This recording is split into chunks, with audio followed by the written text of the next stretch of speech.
Welcome to r/RedditRevenge. This is a story of someone getting back at someone with revenge after being wronged. Thank you friends for subscribing to the channel and for so many likes. The first story. Cunning user purposely sabotages his workplace PC each year at replacement time to score a new PC every year, then gets caught bragging about it. The second story. SH manager made an inside joke with my image. I got revenge by sending his A back to college on a lie.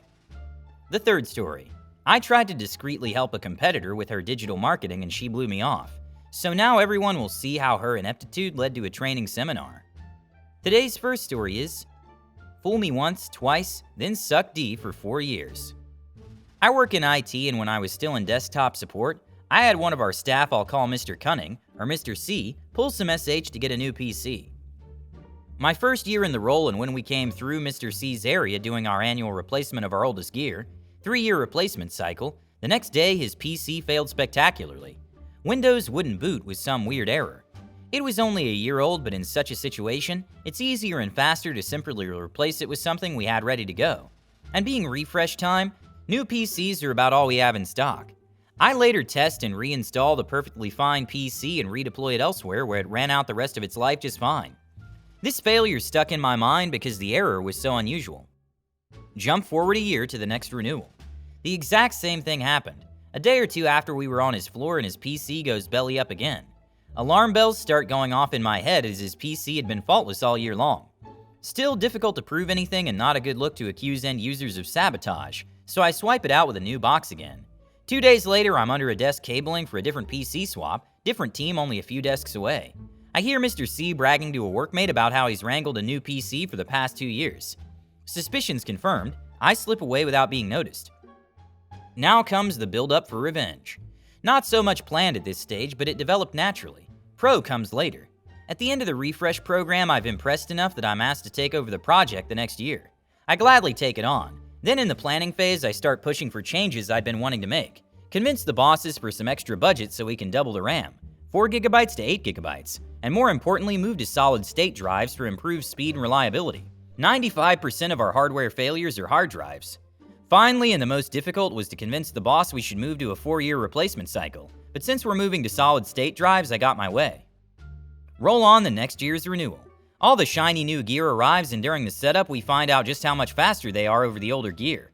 Even the 1-year-old PC that Mr. C is now running. Collating the list of users due for replacement, and Mr. Cunning pops into my mind. I determine a plan in case he tries this little trick again. New PCs start rolling out in Mr. C's area, and because his PC is only a year old again, he's not on my list. A lot of oohing and ahhing as we move from standard business desktops to sick new mini PCs. Tiny footprint and some worried faces when a few of the older guys think they're getting thin clients. A quick demo that it is in fact a full-fat PC and lightning quick too sells everyone, including Mr. C, who has joined the small group of curious cats. Seeing Mr. C arrive, I talk up the speed increase even more, to really drive home how desirable these are. It's just a shame we can't afford to replace all our existing PCs with these in one go. They're that good. The hook is baited and I see him having a go as I pack up and leave. Next morning, I open my help desk queue to find a new ticket. Mr. C had taken the bait. His PC has mysteriously exploded yet again and won't boot Windows. Color me shocked. I swing a freshly installed PC under my arm and skip off out the door. Imagine Mr. C's face when I arrive at his desk with a standard-sized clunker of identical vintage as his current PC. I perform a quick investigation on his dead PC to confirm Windows is in fact dead, then start swapping in the new PC. He starts stammering and questioning why he's not getting a fast new mini. Trying to stop the giant SH-eating grin from spreading across my face, I state, "Sorry mate, due to the increase in cost of the new units, we don't have any spare, and only have enough for the actual replacement list." This was a lie.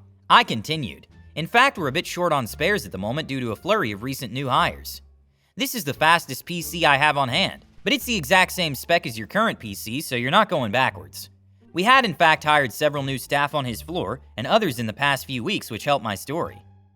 I walked away and 2 wonderful things happened in the aftermath that cements the pro into the revenge.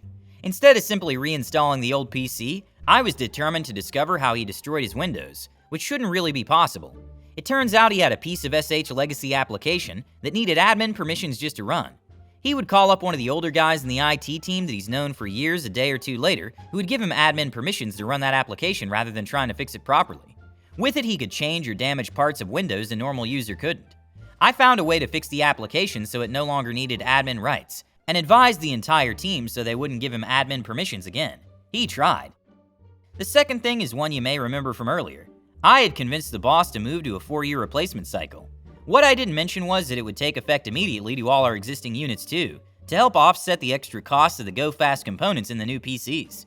This meant that Mr. C was not only lumbered with the very last slow hard drive model we had purchased, but it was now a PC that he couldn't sabotage, and would be stuck with for another 3 years. Fast forward 3 years. His PC was finally due to be replaced after running perfectly the entire time. So as my last act, and just to add some pettiness, I leave his floor and his PC to the literal last PC in the replacement, just to maximize the use he got from it. I'm not completely heartless though, I just don't like people wasting my time and effort. We're crazy busy enough without dip SHs creating extra work. His replacement PC after 4 years was the first year we moved to 16 gigabytes of RAM, as we began the move to Windows 10. He was so happy.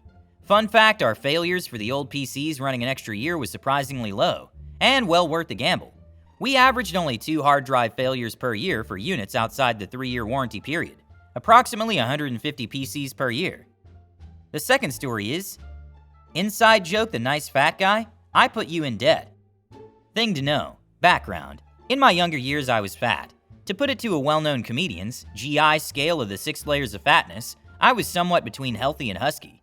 I was self-conscious about my weight, as it was a result of depression and a mix of other issues. Premise: ASM. My weight issue aside, I was happy to land a good-paying job at a retail that specialized in consumer electronics. Rhymes with macro planter. I wowed the HR and GM at my interview, showing how well my customer service skills and knowledge of tech helped with upselling, which is the bread and butter of the business, and me, lowly grunt, gets commission-based salary on top of a low base pay. I got on well with just about everyone except one site manager. Let's call him ASM, for A-hole SH manager.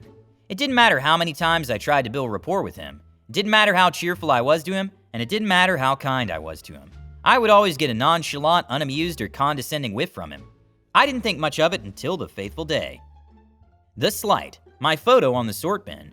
One day I was tasked to go to the sort bin, to get my department's items and put it in our own bin to stock the shelves. When I did, I noticed on the sort bin an image of me, crudely taken, with the words of advice to all staff, please clean up after using the bin, with ASM's name clearly on it. I was demonstrably taken aback and gobsmacked. I took the message and reported it to the GM, in confidence, and clearly reported it. Much to my dismay, ASM only got off with a light warning for it. Not standing for it, I began to consider my plan. The plan: Slumdog Thousandaire. Where I studied at, I was in a lucrative program for creative writing. Naturally, I researched how much people usually get for creative story submissions. Now, to make it believable, I couldn't outright say the 6 figures, being a middle-income educated fat A, so I thought of a more realistic figure, $64K, and decided what to say to ASM should our paths cross. Luckily it did, as I wasn't intentionally speaking to him, but a lovely coworker who always brightened my day whenever she was on the same shift as me. I had a crush on her, but I have a strict no-dating coworkers policy. The moment couldn't be more perfect. He was within earshot overhearing my lie of good news. What followed went like this. ASM: Oh, Xano, hello. Me: Good morning, ASM, I hope you're well. ASM: It could go better. Clearly perturbed at my existence. Why are you so chipper? Me: Well, I'm glad you asked. I just had some great news I was sharing with coworker here. My story design got accepted for an upcoming development. They're even going to pay me. ASM: Really? How much you getting? 25? 30? Haha. Coworker: Clearly in on it as she had beef with the ASM as well. Try 64 big ones. ASM's face, priceless. For the 3 months he had made my life hell, he then started asking me how the F I managed it, asking me like I was his best buddy in SH. I continue lying with a bit of half-truth, saying my college has apprenticeship and work programs to help get you out and start your career in earnest. ASM strokes his fuzzy beard, ponders but says nothing. Aftermath. 2 weeks later, ASM is no longer there. I inquired to his sudden disappearance with coworker, and music to my ears, she said he resigned and went to college. Heard he took out a loan too. Good luck paying that off. Rest of my tenure there was okay, but quit it few months later as they were pulling full-time work on part-time pay. Never seen or heard from ASM again. Enjoy the debt. That's what you get for your office stint, you unprofessional bee. The last story is Ignore my discreetly offered advice. Now your mistake gets pointed out to everyone. I work in a marketing-based industry that has several hundred competitors in dozens of separate offices. We maintain a private database accessible by all association agents, which includes everyone's contact information. Many use this to send unsolicited emails to drum up attention for their clients. As my address is the principal one for my firm, it's up to me to dutifully forward such emails to my coworkers. Yesterday, I received one of these emails from a competitor with an unnecessarily large PDF attached to it. Even though it was just one full-color letter-sized page with only 5 photos, the file size was 6 megabytes. While this may not seem that big, we primarily service a rural area, and despite most of us having access to broadband, many are still reduced to dial-up speeds. 4G connections are also spotty, and smartphone internet service can often be extremely slow. Thus, a 6 megabyte file can be a tremendous resource hog, and very annoying when it's essentially spam from an otherwise trusted source. The reason the PDF was so huge is because of all the embedded images were at maximum resolution. One was even a panoramic shot equivalent to an 11 by 5 inch printed photo at 300 dpi, ridiculously large for a PDF no one is going to bother printing. Even worse, the PDF also contained an extra high-res image hidden underneath another photo, which was only discovered because the PDF was so massive that even on my high-performance system, it loaded so slowly that the hidden image was briefly visible. Since this was the second overly large PDF this particular agent sent within a week, I decided to send her an email explaining the problem and how to create more efficient PDFs in the future. I don't mind helping people, whether it's my firm or not, especially when everyone benefits. I've often answered tech questions for grateful competitors over the years. This particular agent is known to be especially testy, so I was extremely careful that the language in my email was as neutral and friendly as possible. She immediately responded with, "I've checked on my computer and several others, and we haven't seen any issues, but we appreciate the feedback." Obviously, she didn't grasp that the problem was not that the PDF was broken, or that it wasn't viewable as she intended, but that the file itself was way too large for many of the members. I didn't want to come across as a D-bag and a gotcha moment, so my reply was again neutral and friendly. I even attached a corrected copy of her PDF, which took me less than 5 minutes to produce, reducing the size from 6 megabytes to a mere 1 megabyte, while maintaining the same quality.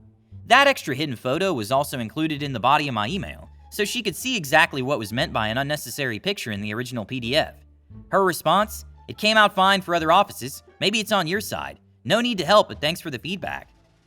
The fact that she uses 2 spaces after a period is a good indicator of the mindset I'm dealing with here. I sent a final email warning her that it's easy for many who work with digital media to forget that just because a document looks fine on their computer, it may not work well on another system under different circumstances, like alternate browsers or internet connections. Her final response? "I checked with many agents who had no issue. I'm sorry for the inconvenience." That's such an easily refuted lie, because the entire email exchange took place over less than 30 minutes. This would have ended here, except I felt a responsibility toward everyone else in our association who gets these needlessly large email attachments, and how some may struggle with their poor internet service on mobile devices, so I decided to contact the industry association headquarters. Not wanting to shame anyone, I purposely refrained from naming the member outright. Within 5 minutes, the head of the office immediately guessed who the member was, despite my keeping even the sex of the individual neutral. Laughing, I said I would neither confirm nor deny the identity of the individual. She laughed as well and decided that the next scheduled member training session would feature the proper way to format PDFs in order to keep them a manageable size. Even if the agent in question doesn't attend, everyone in the association will see an announced training session on the proper way to prepare PDFs, shortly after having received a mass email containing an overlarge PDF. Most will put 2 and 2 together. Thanks for watching. Hit the like button and subscribe to the channel. See you in the next video.